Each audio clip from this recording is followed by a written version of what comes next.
Hi, this is Brian Kim. I'm going to share with you case number 223 in the Best Way to Do Cataract Surgery series. And this patient has a soft lens and is going to receive a Panoptix trifocal lens. But the reason I'm presenting this video is because I want to focus on an unusual fact. Why do surgeons struggle with soft cataracts? It seems like you would think a soft cataract should be fairly easy to remove because it's soft.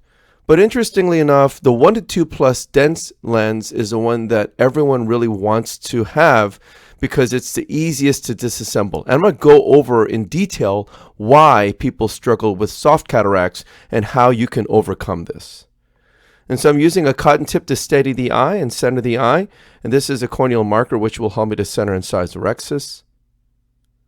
Again, using the cotton tip to stabilize the eye, I make my paracentesis incision first on the right side and then the left side, making sure I'm parallel to the iris plane with the blade.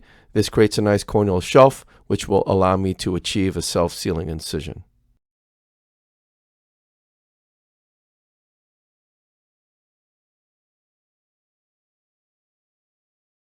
This is intracameral epinephrine, and then some dispersive viscoelastic to coat the corneal endothelium and to flatten the anterior capsule. I have a little bit of pooling of fluid there. Go ahead and use my finger to help release some of that fluid. And this is the triplanar corneal incision. I make a vertical groove, place the blade into the deep part of the groove tunnel, and then when I'm ready, I tilt down and then I enter.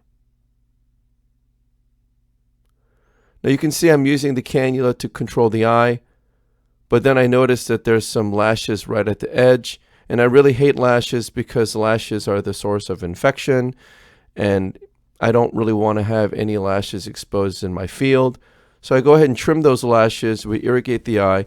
I make sure the eye is firm when I come out, and then we put some more betadine on the surface of the eye just to disinfect it some more.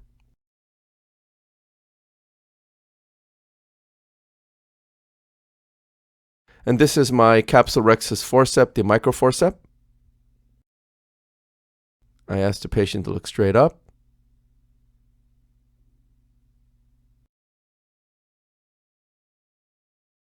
Go ahead and puncture the center, nudging it a little bit to the right, grabbing the right side of the tear, going around circumferentially, and trying to make the rhexis match the corneal mark that I made earlier so I can achieve a well-centered and sized rhexis. With the microforceps, because it is rather small, this minimizes OVD egress, and it provides better control of the rhexis.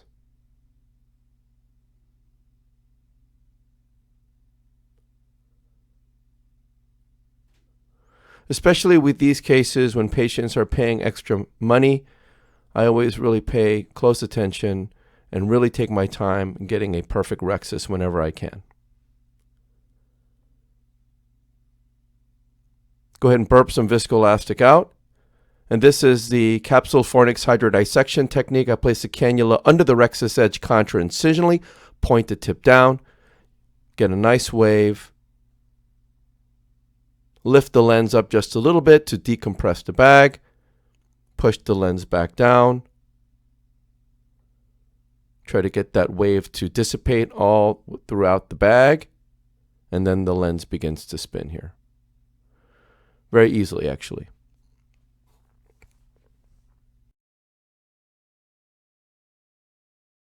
Irrigate the surface of the eye, lifting the incision with a chopper, going in with irrigation off to minimize Descemet's trauma, removing the surface epinuclear material. And so this is a reason why I feel like people struggle. It comes down to the way we're trained. And we trained based upon more rudimentary cataract equipment, more rudimentary cataract techniques. And the way we were trained is based on many, many decades of fundamental training, and all of which is important. And the concept of sculpting in order to physically cut the lens into separate pieces, and then using cracking techniques to crack the pieces into smaller pieces is very important, but it only works in certain situations. So, the dependence on ultrasonic energy to cut the lens, and then On top of that, we have to, after we cut the lens and crack the lens, we have to grab the pieces with vacuum and then hold it and then emulsify. And so again, under the right setting, which is really the 1 to 2 plus dense lens, it really works very, very well. But the reality is lenses come in all shapes and sizes, primarily all different types of densities. So we have to find better ways to disassemble the lens. So in my opinion, you have an ultra-brunescent lens. When you try to cut that lens, it won't cut efficiently. Your CDE is going to go really high, higher risk for corneal wound burn, and you won't have a good epinuclear shell. And when you take these lenses out, you're going to have an exposed posterior capsule, which is really not the best way to disassemble the lens. And then on the flip side, when you have a soft lens, the soft lens, as you try to sculpt, there's nothing to sculpt because it's all this jello-like material. It's not dense.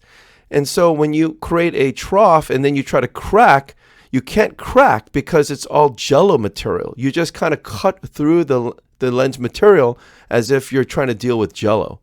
And so it's no different from if you had a piece of jello and you try to pick it up with chopsticks. That's the problem with that jello-like substance is you can't really crack jello. It's hard to grab lens pieces after you've cracked them because it just falls apart. It doesn't actually hold its form. And so soft lenses really demand a different technique. And so again, going back to what I'm saying, I feel like the limitations in the way we're trained, the concepts of using high vacuum to grab lens pieces in order to pull pieces up out of the bag, and sculpting and cracking and doing these maneuvers to break the lens piece into smaller pieces using the phaco machine and then trying to crack is really not the best approach with soft lenses. And I see a lot of videos online. I see a lot of people struggling with soft lenses because they're trying to apply these principles, which really should be focused and localized to the 1 to 2 plus dense lens in a big pupil. But again, that's not the case for a lot of these cases, especially in this one. And so I'm going to show you how I'm able to handle the soft lens very easily and efficiently using my lens disassembly techniques. So I'm going to show you this in slow motion. I'm slightly pronating my left hand, leading with the chopper tip, sliding it under the rexus edge, and getting it out to the equator. You need to get around the edge of the lens so it's down at the same level on the horizontal plane. So I've hooked the peripheral lens with the chopper, but you see I'm leaving it there. I'm not going to move it until I have the phaco tip in position. So I'm turning the phaco tip vertically, sub-incisionally. I make sure I'm at the same plane. Because the lens is soft like jello, it just cuts right through the lens. I'm in the same horizontal plane, flanking the lens, the endonucleus, with the chopper and the phaco tip. I'm bringing both instruments together. The forces are directed towards the center and therefore cuts the lens completely in half. You can see there's no translational movement. There's no tilting of the lens. There's no posterior force. There's no stretching of the zonules. This lens is cut efficiently with no traction on the zonules, with no traction on the posterior capsule. There's no risk of causing the lens to dislocate or something terrible like that. You can see how very well controlled everything was performed. And now this soft lens has been cut completely in half within a matter of seconds. So I'm pronating my hand once more, sliding it under the right heminucleus, making sure the chopper gets under the rexus edge. Once I've slid it all the way to the equator, I tilt the chopper vertically now so that the chopper is down towards the same plane of the lens. I pull the chopper centrally toward the phaco tip. Again, the chopper and phaco tip flank the lens, and I'm able to cut that right heminucleus.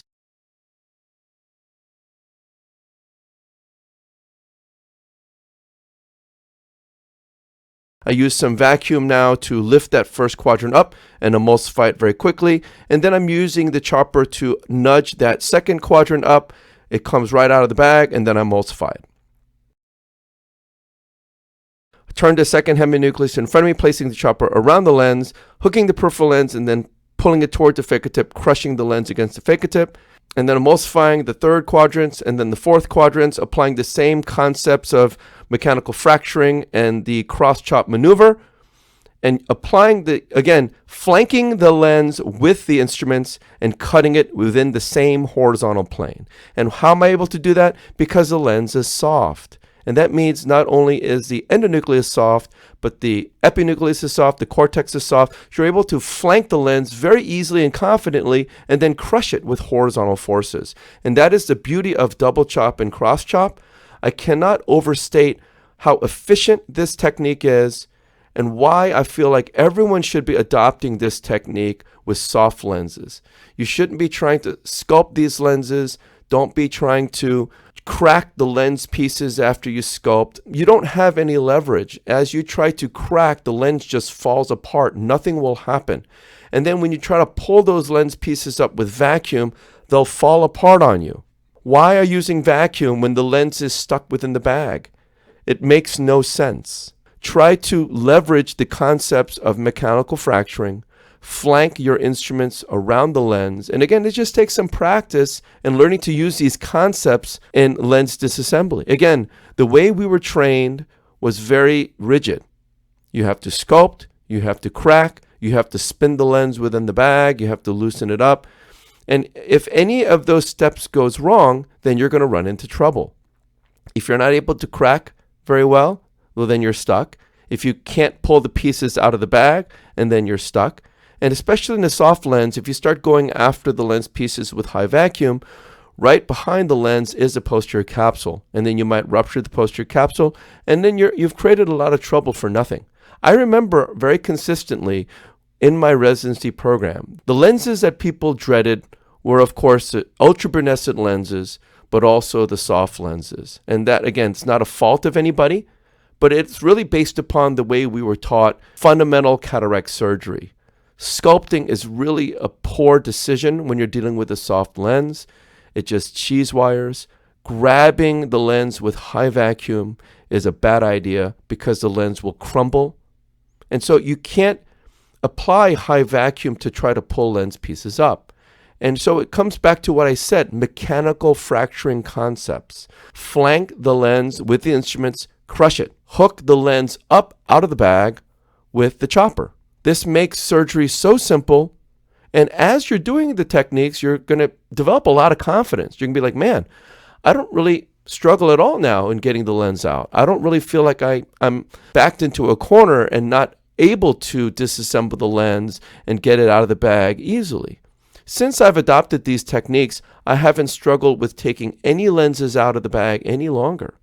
And because I'm using mechanical forces instead of using ultrasonic energy or high vacuum, I feel very confident being able to position the instruments even near the posterior capsule. Why? Because I'm only activating infusion.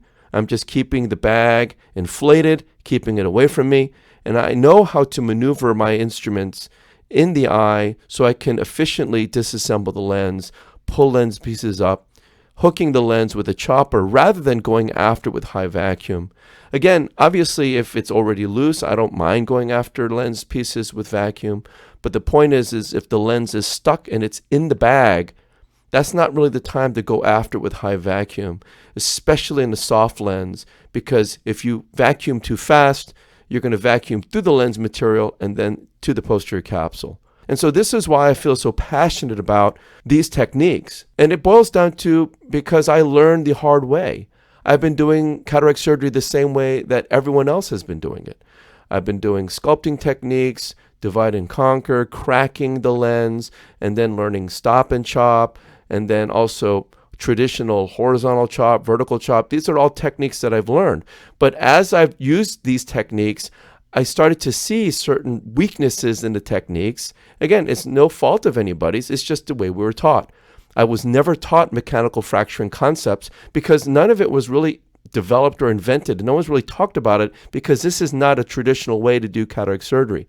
But since I've employed mechanical fracturing principles, learning to flank the lens with my instruments, being able to chop from various different angles using the cross-chop maneuver, I'm able to efficiently disassemble lenses, crush the lenses into smaller and smaller pieces, emulsify the lens pieces with reduced amount of CDE. I'm able to have clear corneas post-op day one, get a better wow experience for the patient. But in particular for the soft lens, this is really kind of a easy chip shot when you're dealing with cataract surgery. So I do urge everyone out there, if you struggle with soft lenses, please, please, please consider learning mechanical fracturing principles and concepts by watching these videos. And I think that you will become a convert once you realize the power of mechanical fracturing, especially in these soft lenses. So I hope this was helpful to you, and I thank you for your attention.